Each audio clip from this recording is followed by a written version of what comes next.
My husband Easton was, for a decade, the sun my world revolved around. He was charming, ambitious, and everyone adored him.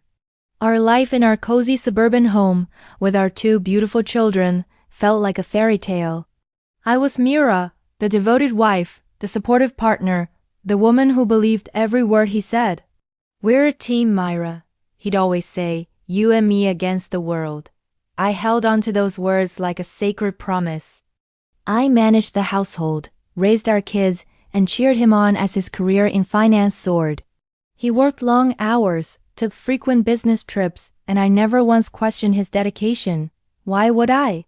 He'd call every night, whispering how much he missed us, how he couldn't wait to be home.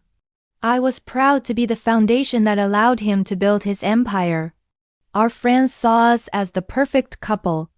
"You two are what everyone hopes for," they'd tell me, and I believed it.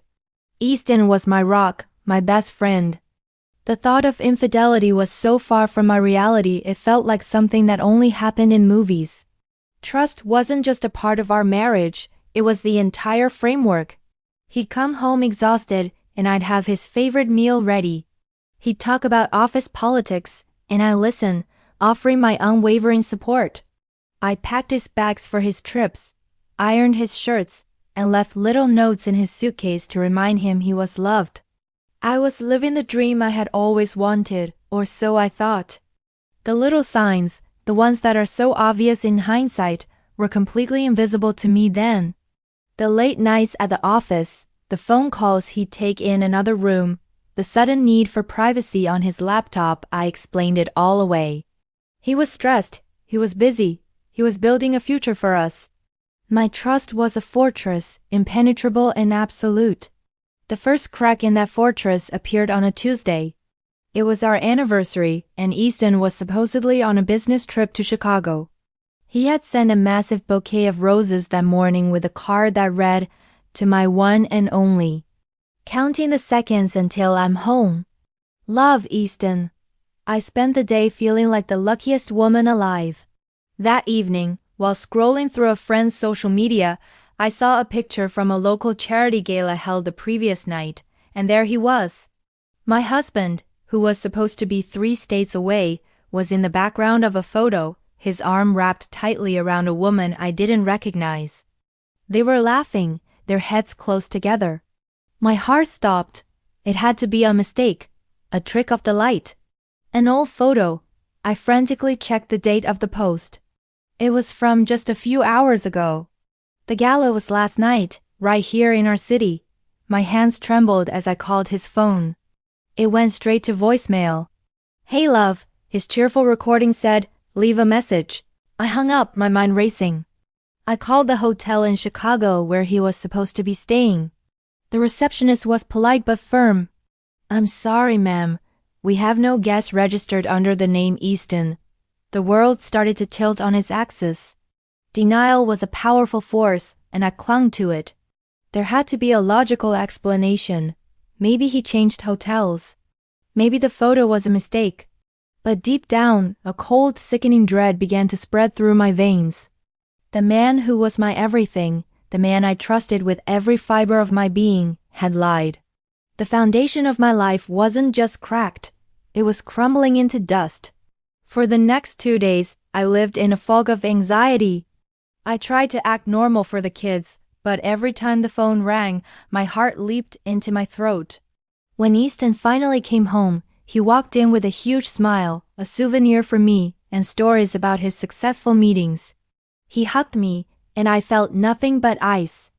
I let him talk, let him spin his web of lies, my silence growing heavier with each word. That night, after the kids were asleep, I confronted him. I showed him the photo on my phone. The color drained from his face. For the first time in our marriage, Easton was speechless. The denial came first, weak and unconvincing. "That's not me," he stammered. "It's an old picture." But his eyes told a different story. They were filled with panic. The truth, when it finally came out, was uglier than I could have ever imagined. It wasn't a one-time mistake.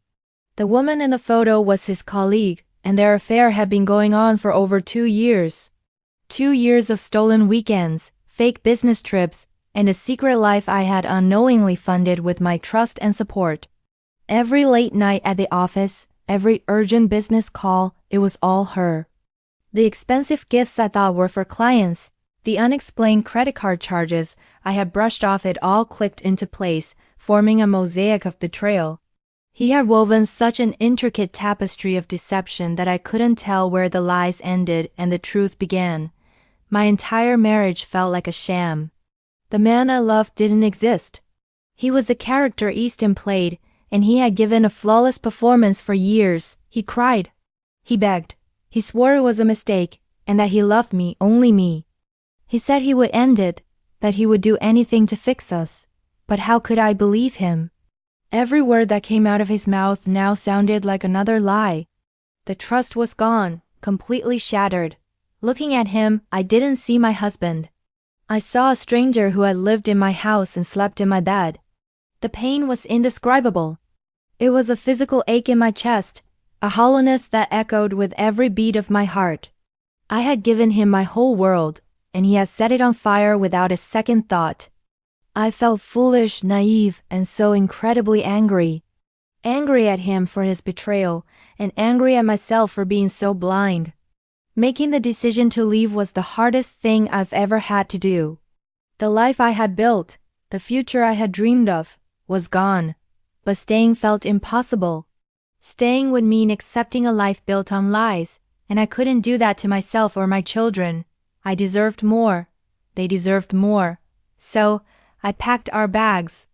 Not his this time, but mine and the kids. The process was a blur of tears and legal consultations. Telling our friends and family was agonizing. Some were supportive, while others couldn't believe it, still seeing the illusion of the perfect couple.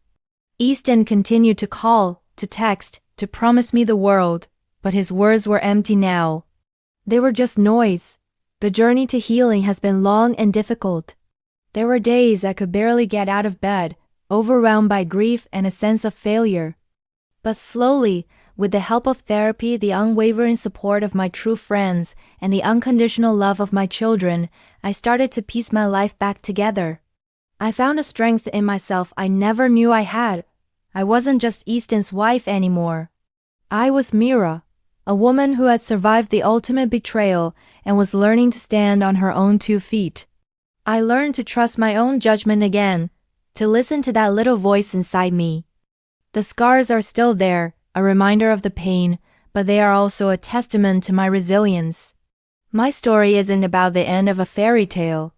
It's about the beginning of my own story, one based on truth, self-respect, and the quiet strength of a woman who learned to be her own sun.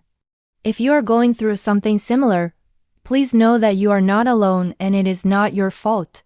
Seeking support from a therapist or a trusted support group can make a world of difference. Your healing is a priority, and you deserve a future filled with honesty and respect. Thank you for listening to my story. If it resonated with you, please like, share, and subscribe for more content. Your support means the world.